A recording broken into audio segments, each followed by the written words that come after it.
Ubwoba ni ibyiyumviro abantu bagira bitewe n'ibyo babonye cyangwa se batekerejeho. Gusa hari ibyo abantu bahuriraho byo gutinya mu buryo bw'indengakamere muri iyi minsi. Mu buzima busanzwe hari abitwa ko bahaze amagara bitewe no gukora ibintu bisa n'ibiteye ubwoba imbere y'amaso ya bagenzi babo, kandi bo bafashe umwanya wo kubitekerezaho neza.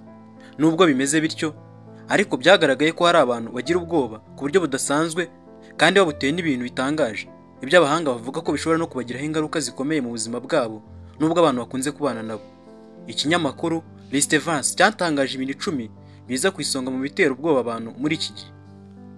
Wowe umva iki kiganiro kugeza ku musozo kandi subscribe niba utarayikora. Njye nitwa Charles Gahigana. Ubwoko bwa mbere bw'ubwoba ni ubwoba bwo gutinya gukorwaho, hafephobia. Umuntu yumvise ko habaho uburwayi ashobora kubifata nk'urwenya, nyamara hari umubare bushobora kwibasiraho benshi barimo n'igitsina gabo n'igitsina gore. Abenshi usanga batinya gukorwaho nabo bahuje igitsina cyangwa se bose. Mu buhamya bwatanzwe n'umunyamerika w'imyaka 23 yavuze ko buri gihe ahita yumva ububabare iyo umuntu amukozeho. Uyu musore ngo mu buzima bwe ahora yibuka inshuro zose abantu bakoze ku mubiri we. Ubu burwayi budakunze korohera ababana nabwo ngo ntibworohera n'inshuti zabo mu kwitwararika ngo birinde kubakoraho. Ubwoko bwa kabiri bw'ubwoba ni ubwoba bwo gutinya akazi, egophobia. Rona Irenberg yatangaje ko yamaze imyaka 17 akora ku buryo butamworoheye na gato.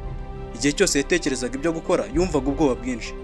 Uyu mubyeyi yahiriwe no kubona imirimo mishya, ariko ubwoba bukarushaho kwiyongera umunsi ku wundi. Nubwo yari afite abakoresha beza bagiye bamubera nk'ababyeyi, yakomezaga kugira impungenge z'akazi ke ndetse akagira n'ikibazo cyo gukoresha umushahara. Ubwoko bwa gatatu bw'ubwoba ni ubwoba bwo kubona ibintu by'inzatuka, neophobia. Neophobia ni ubwoba buterwa no kubona ikintu gishya, gishobora kuba ikintu kigezweho cyangwa se kugera ahantu hashya bwa mbere. Iki cyiciro cy'abantu ngo baba bakunze no gutinya kugerageza kurya amafunguro mashya, kwambara imyenda mishya, yewe ngo banatinya kuba bahinduranya gahunda yabo y'umunsi bagahabwa indi nshya. Abahanga bibaza impamvu abantu bagira uburwayi kandi kubona ibintu bishya no kujya ahantu hashya nta ngaruka mbi bigira ku buzima. Abashakashatsi bavuga ko ngo guha abana ibyo kurya batari basanzwe barya bibagiraho ingaruka mbi kurusha uko byabagirira umumaro. Ubwoko bwa kane bw'ubwoba ni ubwoba bwo kwinjira mu rukundo, philophobia. Philophobia ni ubwoba bukunze kwibasira abantu baba barigeze kujya mu rukundo ariko bakababarizwamo bigatuma bamera nk'abazinutswe. Ibi kandi bishobora no kuba ku bana babitewe no kubona amakimbirane bahoraga babona hagati y'ababyeyi babo. Ubwoko bwa gatanu bw'ubwoba ni ubwoba bwo gutinya koga, ablotophobia. Abantu bafite ubu burwayi usanga batinya koga, gufura no gukoropa. Ablotophobia ikunze kwibasira abana n'abagore. Impamvu itera uburwayi akenshi ngo bikunze guterwa n'impanuka zikomoka ku mazi abantu baba barabonye bakiri bato, cyangwa ngo bikanaterwa no kuba ababyeyi babo barakundaga kubaha igihano cyo koga mu gihe babaga bakoze amakosa. Ubu burwayi bwigeze no guhitana umwongereza witwaga Thomas Townsend. Uyu yakoreshaga imibavu myinshi atinya amazi, nyuma umwuka wayo warengeje urugero uza kumuviramo uburwayi bwamuhitanye kuko yayiteraga kenshi ngo agire impumuro nziza hatagira utahura katoza. Ubwoko bwa gatandatu bw'ubwoba ni ubwoba bwo kudatunga telefone. Iterambere ry'ikoranabuhanga mu isi ya none rigira ingaruka za hato na hato ku buzima bw'abantu, aho usanga kubaho udafite telefone ishobora kugufasha mu itumanaho wisanga watakaye. Impamvu nyamukuru ziri mu zitera nomophobia harimo irungu no kwigunga, umutekano muke n'ibindi.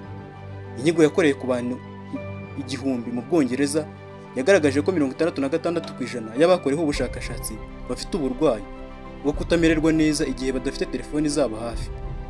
Uburwayi ngo si umwihariko w'igihugu kimwe kuko hafi ku isi yose buharangwa.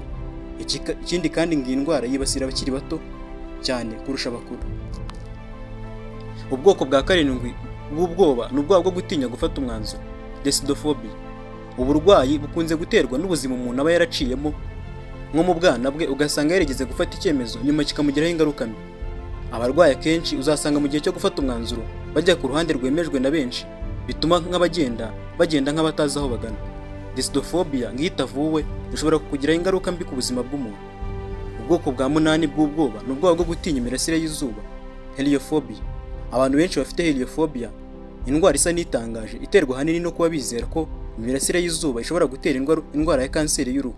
Uwitwa Lucy Jeffries w'imyaka 20 yasezeye ku kazi yakoraga ngo kuko kamusabaga gukora ari hanze, bigatuma igihe cyose ageze ku zuba akorana igihunga.